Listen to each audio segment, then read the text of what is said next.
You're watching or listening to the Taylist newsletter for Wednesday, the 31st of July, read by me, Stephen Lewis.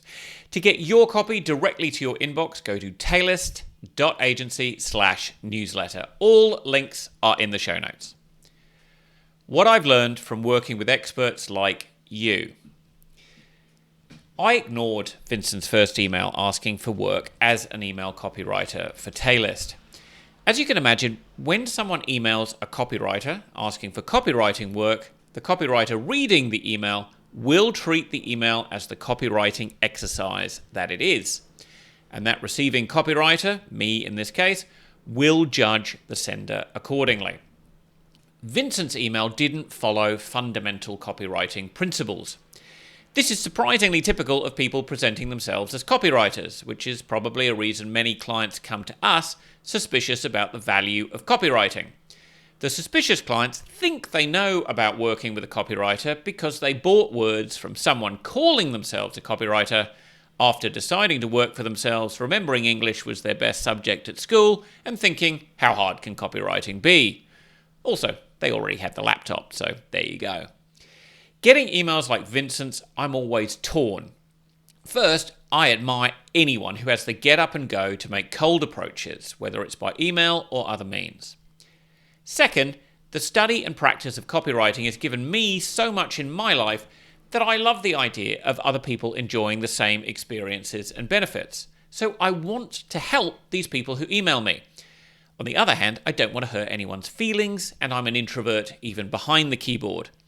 Hence, I'm torn when I get these emails. Do I email with the intention of helping but possibly hurting someone's feelings, or do nothing? Because I don't have enough to procrastinate about, I did nothing and also kept Vincent's email in my inbox. Then he emailed again last night. Just a quick follow-up, I know you're super busy, can I get your reply? So I bit the bullet and replied with some notes, breaking down how both of his emails were received by a copywriter. Like I say, I had no idea whether Vincent would find that helpful or hurtful. I found out when he replied immediately. If I could pay for this, I would. I appreciate every detail you've laid out and will work on those. The improvement is in the feedback, so it's not harsh. I am lucky to have yours. Thanks so much once again. Hats off for Vincent for taking the feedback in the spirit in which I gave it, and good luck to the next person Vincent has emboldened me to advise. The exchange reminded me of what I've learned from working with the typical Taylist client. They're all experts, which means they're not new to what they're doing. Mostly, they've reached a stage in their lives where they want a good business, but they're not looking to hustle. It's not in their dream to hit 8 figures and join the 2 comma club so they can one day pose in front of a Ferrari parked on the tarmac in front of a Gulfstream. Apologies if this is your dream. At this stage in their lives, legacy has started to be part of the equation. They're experts who want as many people as possible to benefit from the knowledge they've spent years acquiring. That's me too. I've been studying copywriting since I wrote my first brochure in the late 90s. Part of what I've learned over the decades since is how to position the value of what I do to the people I want to do it for. First, as I say, I've had to work out how to do that against a backdrop of everyone with a laptop and a 5-minute website who calls themselves a copywriter. Recently, the backdrop has expanded to include everyone thinking ChatGPT can do what a copywriter can do. Your specific challenges will be different from mine, but you will have competition and you will have clients who struggle to tell you apart from that competition. And until you know how to pull the focus onto what makes you different and demonstrate convincingly how important those qualities are, you will have to justify your prices or haggle, lose out to people who are no more qualified than you or possibly less qualified than you are. It's hurtful and frustrating. Some days, justifying yourself yet again or losing out yet again will make you want to give up.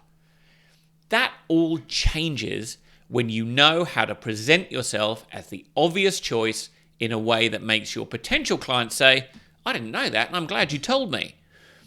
August Masterclass is about showing you how I do that, not just for Taylist, but for our clients. I'm distilling decades of my study and practice into those 90 minutes. You don't have to spend the years I have or live through the mistakes I have. You just have to sit in front of your computer to discover the 3-step formula to positioning yourself authentically as different in ways your clients care about. Proving that difference so that all doubt about you is removed from the client's mind. You can secure that formula for yourself by clicking here and giving us your details and investing in putting yourself out front. The link is value.taylist.agency/yes-u. Stephen. That was the obvious choice, the Taylist newsletter for Wednesday, the 31st of July, read by me, Stephen Lewis. To get your copy directly to your inbox, go to taylist.agency/newsletter. All links are in the show notes.